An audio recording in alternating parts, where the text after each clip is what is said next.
Hi friends, ಎಲ್ಲರಿಗೂ ನಮಸ್ಕಾರ. ಇವತ್ತು ಮತ್ತೊಂದು ಹೊಸ ವಿಡಿಯೋ ಜೊತೆ ನಿಮ್ಮ ಮಧ್ಯೆ ಬಂದಿದ್ದೀನಿ. ಆಗಲೇ ಪ್ರಿವ್ಯೂನಲ್ಲಿ ಕೂಡ ಒಂದು ವಿಡಿಯೋನ ನೋಡ್ಕೊಂಡಿರ್ತೀರಾ.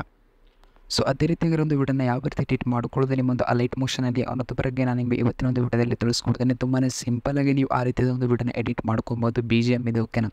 ಸೊ ನೀವು ಯಾರು ಫೋಟೋನ ಎಡಿಟ್ ಮಾಡ್ಕೊಬೇಕು ಅಂದ್ಕೊಂಡಿದ್ರು ಅವರ ಒಂದು ಫೋಟೋನಲ್ಲಿ ಹಾಕಿಬಿಟ್ರೆ ಸಾಕು, ಮತ್ತು ನೇಮ್ನ ಹಾಕಿಬಿಟ್ರೆ ಸಾಕು. ಆ ರೀತಿಯ ಒಂದು ವಿಡಿಯೋನ ನೀವು ಎಡಿಟ್ ಮಾಡ್ಕೊಬೋದು ನಿಮ್ಮೊಂದು ಅಲೈಟ್ ಮೋಷನಲ್ಲಿ, ಓಕೆನಾ. ಸೊ ವಿಡಿಯೋನ ಯಾವ ರೀತಿ ಎಡಿಟ್ ಮಾಡೋದು ಏನು ಅಂತ ನನಗೆ ಕಂಪ್ಲೀಟಾಗಿ ಇವತ್ತಿನ ವಿಡಿಯೋದಲ್ಲಿ ತಿಳಿಸ್ಕೊಡ್ತಾ ಹೋಗ್ತೀನಿ. ವಿಡಿಯೋನ ಎಂಡ್ ತನಕ ನೋಡ್ತಾ ಹೋಗಿ. ನೀವೇನೋ ನನ್ನೊಂದು ಚಾನಲ್ನ ಸಬ್ಸ್ಕ್ರೈಬ್ ಮಾಡ್ಕೊಂಡಿಲ್ಲ ಅಂದರೆ ದಯವಿಟ್ಟು ಚಾನಲ್ನ ಸಬ್ಸ್ಕ್ರೈಬ್ ಮಾಡ್ಕೊಳ್ಳಿ. ಹಾಗೆ ಈ ಒಂದು ವಿಡಿಯೋ ನಿಮ್ಮಂತೆಲ್ಲ ಫ್ರೆಂಡ್ಸ್ಗಳು ಕೂಡ ಶೇರ್ ಮಾಡಿ ಸಪೋರ್ಟ್ ಮಾಡಿ ಕೇಳ್ಕೊತಾ ಇದ್ದೀನಿ. ಯಾಕಪ್ಪ ಅಂದರೆ ನಾನು ಯಾವುದೇ ಒಂದು ಹೊಸ ವಿಡಿಯೋ ಅಪ್ಲೋಡ್ ಮಾಡಿದ್ರೆ ನಿಮಗೆ ನೋಟಿಫಿಕೇಷನ್ ಬರ್ತಾ ಹೋಗುತ್ತೆ, ಓಕೆನಾ. ಸೊ ನಾನು ಯೂಸ್ ಮಾಡ್ತಿರೋ ಒಂದು ಅಲೈಟ್ ಮೋಷನ್ ನಿಮ್ಗೆ ಏನಾದರೂ ಬೇಕು ಅಂದರೆ ನಾನು ನಿಮಗೆ ಡಿಸ್ಕ್ರಿಪ್ಷನಲ್ಲಿ ನಾನೊಂದು ವಾಟ್ಸಪ್ ಚಾನಲ್ ಲಿಂಕ್ನ ಕೊಟ್ಟಿದ್ದೀನಿ. ಅದಕ್ಕೆ ಹೋಗ್ಬಿಟ್ಟು ಫಾಲೋಗೆ, ಅಲ್ಲಿ ನಿಮಗೆ ಎಲ್ಲ ಥರದ ಒಂದು ಲಿಂಕ್ಸ್ಗಳು ನಿಮ್ಗೆ ಅಲ್ಲಿ ಸಿಗ್ತಾ ಹೋಗುತ್ತೆ, ಓಕೆನಾ. ಇವಾಗ ಫಸ್ಟ್ ಏನು ಮಾಡ್ಕೊಬೇಕಂದ್ರೆ ಒಂದು ಅಲೈಟ್ ಮೋಷನ್ ಓಪನ್ ಮಾಡ್ಕೊಂಡು ಪ್ರಾಜೆಕ್ಟ್ ಮೇಲೆ ಬರಬೇಕಾಗುತ್ತೆ.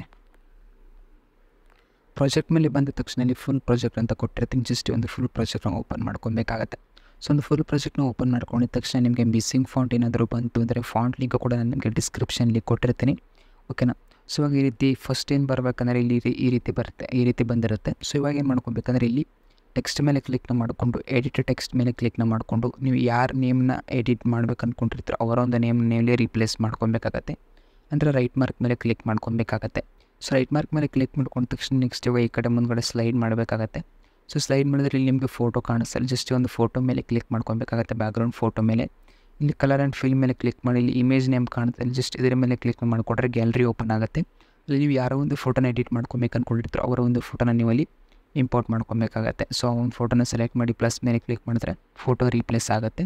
ಸೊ ಇದೇ ರೀತಿ ನೀವು ಎಲ್ಲ ಫೋಟೋಸ್ಗಳನ್ನ ಇದೇ ರೀತಿ ರೀಪ್ಲೇಸ್ ಮಾಡ್ಕೊತ ಬರಬೇಕಾಗತ್ತೆ. ಇಲ್ಲಿ ನೋಡ್ತಾ ಇರ್ಬೋದು, ಓಕೆ. ಜಸ್ಟ್ ಇಲ್ಲಿ ಸಿಂಪಲ್ ಆಗಿದೆ. ಇದೇ ರೀತಿ ಎಲ್ಲ ಒಂದು ಫೋಟೋಗಳನ್ನ ಇದೇ ರೀತಿ ರೀಪ್ಲೇಸ್ ಮಾಡ್ಕೊತ ಬಂದರೆ ನಿಮ್ಮೊಂದು ವಿಡಿಯೋ ಕಂಪ್ಲೀಟಾಗಿ ಎಡಿಟಿಂಗ್ ಆಗಿರುತ್ತೆ. ನೆಕ್ಸ್ಟ್ ಈ ಒಂದು ವಿಡಿಯೋನ ಯಾವ ರೀತಿ ಸೇವ್ ಮಾಡ್ಕೊಳ್ಳೋದು ಗೊತ್ತಾಗ್ತಾ ಇದ್ದರೆ ಟಾಪ್ನಲ್ಲಿ ಶೇರ್ ಮೇಲೆ ಕ್ಲಿಕ್ ಮಾಡ್ಕೊಂಡು ಇಲ್ಲಿ ಎಕ್ಸ್ಪೋರ್ಟ್ ಕೊಟ್ಟರೆ ಈ ಒಂದು ವಿಡಿಯೋ ಗ್ಯಾಲರಿಯಲ್ಲಿ ಸೇವ್ ಆಗಿರುತ್ತೆ. ದಯವಿಟ್ಟು ಈ ಒಂದು ವಿಡಿಯೋ ನಿಮ್ಮಂತೆಲ್ಲ ಫ್ರೆಂಡ್ಸ್ಗಳಿಗೂ ಶೇರ್ ಮಾಡಿ ಸಪೋರ್ಟ್ ಮಾಡಿ. ಹಾಗೆ ಈ ಒಂದು ವಿಡಿಯೋಗೆ ಲೈಕ್ ಮಾಡಿ ಅಂತ ಕೇಳ್ಕೊತಿದ್ದೀನಿ. ಮತ್ತೆ ನೆಕ್ಸ್ಟ್ ಹೊಸ ವೀಡಿಯೋಸ್ಗಳ ಜೊತೆ ಮುಂದೆ ಬರ್ತಾ ಇರ್ತೀನಿ ಅಂತ ಹೇಳ್ತಾ ವಿಡಿಯೋನ ಮುಗಿಸ್ತಾ ಇದ್ದೀನಿ. ಧನ್ಯವಾದಗಳು.